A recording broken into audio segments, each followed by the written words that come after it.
मनुष्य को मनुष्य का खाना नहीं देंगे, मनुष्य शरीर में बैठ करके हम लोग मनुष्य का भोजन नहीं करेंगे, तो और इसके अंदर शराब, ताड़ी, गांजा, भांग, अफीम, चरस, ड्रग्स अगर इसमें डालेंगे तो अगर आप लोग नशा करोगे तो शरीर की दशा क्या होगी? शरीर पे नशा चढ़ेगा, नशा चढ़ेगा तो ये शरीर किसी काम का नहीं रहेगा और ये बदहोशी में गिर जाएगा, इसकी परख पहचान खत्म हो जाएगी और नशे के अंदर ये इतना तीव्र हो जाएगा, इसका उत्तेजना इतनी आ जाएगी कि घर के सामने कोई बहन, बेटी, माँ जो भी है उनकी पहचान इसके दिमाग में खत्म हो जाएगी और ये कोई भी खोटा बुरा कर्म करते हुए यानी हिचकेगा नहीं। तो गुरु महाराज कहते हैं कि नशा किस काम का? तो कहने का मतलब यह है कि शराब, ताड़ी, गांजा, भांग, चरस, ड्रग्स ये जितने भी नशे हैं ये इंसान के नशे नहीं है। नाम खुमारी नाम का और चढ़ी रहे दिन रात। नानक साहब क्या कहते हैं कि जब आप लोग ये नकली नशा करते हो, ये नकली नशा, तो क्या आप असली नशा करो। जब असली नशा करोगे तो वो नशा आपका कभी नहीं उतरेगा। वो किसका नशा है? वो नाम का नशा, वो शब्द का नशा, वो मालिक की भक्ति का जुनून, वो मालिक की भक्ति का नशा जब आपके ऊपर चढ़ जाएगा वो नशा कभी नहीं उतरेगा। और ये जो नकली नशा कर रहे हो, ये नकली नशा तो तुम्हारा 2-4 घंटे में उतर जाएगा, फिर वैसे की वैसे हो जाओगे और फिर नशा करोगे, फिर वैसे की वैसे हो जाओगे। तो ये नशा किस काम का? तो ये जो नकल करो उसमें भी थोड़ी अक्ल तो लगाओ कि किस अक्ल को लगा करके क्या करने लग गए तुम लोग। तो ये पहली बात तो मनुष्य शरीर के अंदर शराब, ताड़ी, गांजा, भांग, अफीम, चरस, ड्रग्स इनको सेवन नहीं करना है। दूसरी बात यह है कि इस शरीर के अंदर आप लोगों को किसी भी जानवर का, पशु का, पक्षी का, इंसान का यानी मुर्दा, मिट्टी यानी जिंदे को तो कोई खा नहीं सकता। उसको पहले मारोगे, मारने के बाद तो मुर्दा हो जाएगा और उस मुर्दे को, मिट्टी को आप लोग घर में ला करके अपने शरीर में डालोगे। जो अंडा होता है, कई बुद्धिमान लोग बता रहे हैं कि अंडा शाकाहारी है। अगर शाकाहारी होता तो शाकाहारी अंडा ऐसे थोड़ी होता है। जब जीव अंडे से पैदा होता है तो शाकाहारी नहीं होता है। वो क्या होता है कि जो गंदा खून होता है, जो माँ बहनों का गंदा खून होता है, जिससे ये बहुत तैयार शरीर होता है, वैसे ही पक्षियों के गंदे खून से वो पक्षी बनते हैं, वो अंडे के जरिए। तो अंडे में पक्षियों का गंदा खून होता है। उस गंदे खून को अगर हमारे शरीर में खाएंगे तो उसमें नाना प्रकार की बीमारियां, बैक्टीरिया, वायरस हमारे शरीर में आ जाएंगे, वो बीमारियां बनाएंगे। तो गुरु महाराज क्या कहते हैं कि जो मछली, मुर्गा, अंडा है और जो जितने भी मुर्दे जानवर हैं इनको शरीर में डालोगे तो भगवान ने ये शरीर बनाया और भगवान के बनाए हुए शरीर के अंदर अगर तुम ना समझी के अंदर, अज्ञानता के अंदर, भूल और भ्रम के अंदर इसको गंदा करोगे शरीर को, तो ऊपर बैठा हुआ तुम्हें सख्त से सख्त सजा देगा।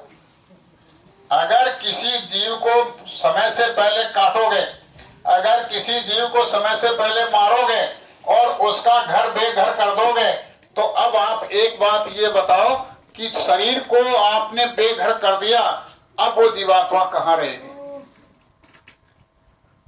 अगर किसी का घर उजाड़ दोगे तो वो कहाँ रहेंगे?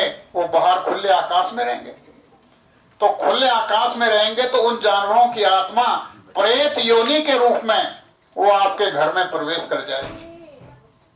जब प्रेत योनि में प्रवेश करेगी तो बूढ़े पे, बड़े पे, बच्चे पे, बहू पे, माँ पे, बाप पे और सब पर वो लग जाएगी और लग करके तुमको उछाल उछाल करके नचाएगी। 80 साल का बूढ़ा 20 साल के जवान की तरह से उछलने लग जाएगा और गिर गिर के पड़ेगा, कहेगा, नाना प्रकार की बातें करेगा। तरह तरह की बीमारियां आपके घर में पैदा कर दी जाएंगी। आप कहोगे कि हमारे घर में इतनी बीमारियां कहां से आ गई? ये सारी की सारी बीमारियों का इलाज डॉक्टर के पास कराने जाओगे, लेकिन असल में देखा जाए तो डॉक्टर की बीमारी नहीं है, वो बीमारी तो प्रेतों के द्वारा तुम्हारे घर में बनाई जा रही है। ऑपरेशन कराओ, कुछ भी कराओ। और फिर दूसरी बात है, जैसा खाओगे अन्न वैसा शरीर में होगा मन। तो जैसा शरीर के अंदर खाओगे वैसा ही आपका खून बनेगा। तो जब जानवरों को खाओगे और जानवरों का बेमेल खून शरीर में बनेगा तो वो जानवरों का बेमेल खून शरीर में चलेगा और आपको बीमारी लगेगी। तो बीमारी इंसान को देख करके डॉक्टर इलाज इंसान का करेगा। शरीर में खून चल रहा है जानवरों का, अब आपको इलाज में फायदा नहीं मिलेगा। आप कहोगे कि मैंने तो खूब इलाज ले लिया, फायदा क्यों नहीं हो रहा है? तो फायदा होगा कैसे? अब वो कहोगे कि मांस खाते हो, कहाँ खाते, तो तुम्हारे शरीर में तो बेमेल खून चल रहा है, इलाज कैसे होगा? अगर हम तुमको जानवर की दवा दे देंगे तो तुम सहन कर नहीं पाओगे, और इंसान की दवा तुम्हारे पे असर कर नहीं रही है, इसलिए कहेंगे कि तुम ये चीजें छोड़ो। अगर जिंदा रहना चाहते हो तो शराब और मांस को छोड़ दो। कई देव देवता कहते हैं कि तुम्हारे घर में शराब और मांस का चलन है, कहाँ, पहले इसको छोड़ो।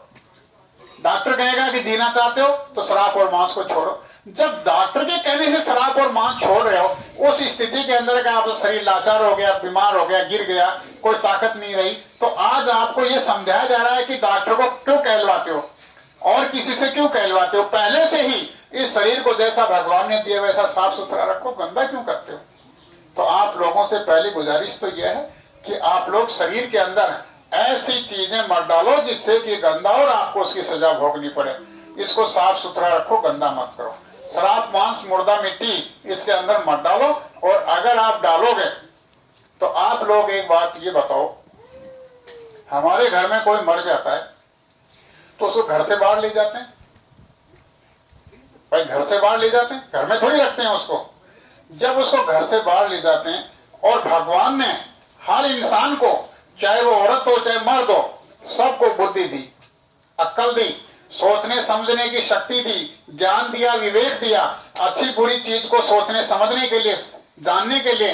अब जब आपको इतनी बुद्धि दे दी, इतना ज्ञान दे दिया, सोचने समझने की बड़ी शक्ति दे दी, और आप बाजार में जाते हो कसाई के यहाँ, और वहां से वो जानवरों का मुर्दा मिट्टी लेकर के जब घर में आओगे और अपने रसोई में ले जा करके और उसको पकवाओगे, खाओगे, और फिर भगवान के बनाए हुए शरीर में डालोगे, तो आप ये सोचो कि जिस घर के अंदर मुर्दा जलता है, जिस घर के अंदर मुर्दा पकाया जाता है, तो वहां कौन रहेंगे फिर? बताओ। राक्षस रहेंगे भाई, वहां राक्षस रहेंगे, शैतान रहेंगे, वहां पर दैत्य रहेंगे, हैवान रहेंगे, और भूत प्रेत रहेंगे उस घर के अंदर। आपने तो उनको बुला लिया खुल्लम खुल्ला कि आओ, ये हमारा घर है, ये तो शमशान भूमि, कब्रिस्तान हमने बना दिया, ये तुम्हारे रहने का वासा बन गया, तुम्हारा रहने का ठिकाना बन गया। और फिर वो रहेंगे तो वो क्या करेंगे? वो अपना कर्तव्य दिखाएंगे और तुम्हारे सारे घर वालों को तीतर वितर कर देंगे, तुम्हारा प्रेम प्यार खत्म कर देंगे, तुम्हारा बोलचाल खत्म कर देंगे, सबके अंदर